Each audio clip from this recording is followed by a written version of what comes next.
Dans cette entreprise, la climatisation est présente dans chacune des pièces, mais tous les employés ne l'utilisent pas en permanence. Ça m'assèche un peu les narines et les yeux. Comme je suis un sujet allergique, je préfère travailler la fenêtre ouverte. Donc je l'utilise très peu, mais lorsqu'il fait très chaud, je n'hésite surtout pas à l'allumer parce que c'est quand même confortable. Je vous montre la première clim à traiter. Le système a été installé dans ces bureaux il y a 8 ans. Son nettoyage vient d'être programmé dans l'idée d'assainir le lieu de travail. Je vais mettre en place les protections et je vais intervenir directement sur la climatisation. Il y a pas de Une heure par unité? Par unité, oui. D'accord. De toute façon, vous inquiétez pas, on est autonome. Je vous laisse vous installer? Il n'y a pas de souci.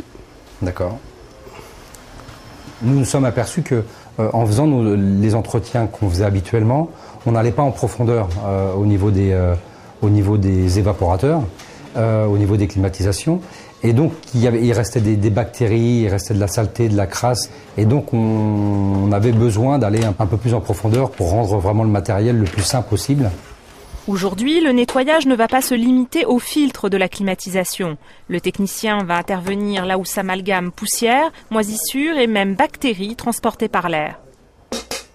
Nous intervenons après la filtration du système, c'est-à-dire dans toutes les parties de traitement de l'air, les parties aéroliques, donc comme les turbines, les batteries d'échange d'air et les bacs où les saletés viennent s'accumuler.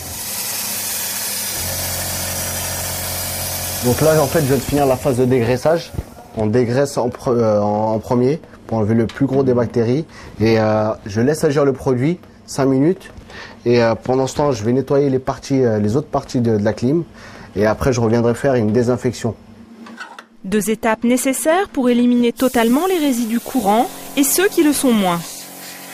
Nous avons pu trouver dans les climatisations des accumulations d'encrassement très importantes que l'on n'imagine pas lorsqu'on regarde une climatisation, avec notamment de temps en temps, très rarement, heureusement, mais des souris en décomposition, des bacs à condensat gélatineux, voilà, qui sont source de bactéries importantes.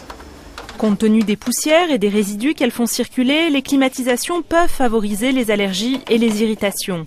Pour éviter ces gènes, quelques mesures d'hygiène simples, nettoyer les filtres et les bacs de récupération régulièrement et faire entretenir ces conduits d'aération.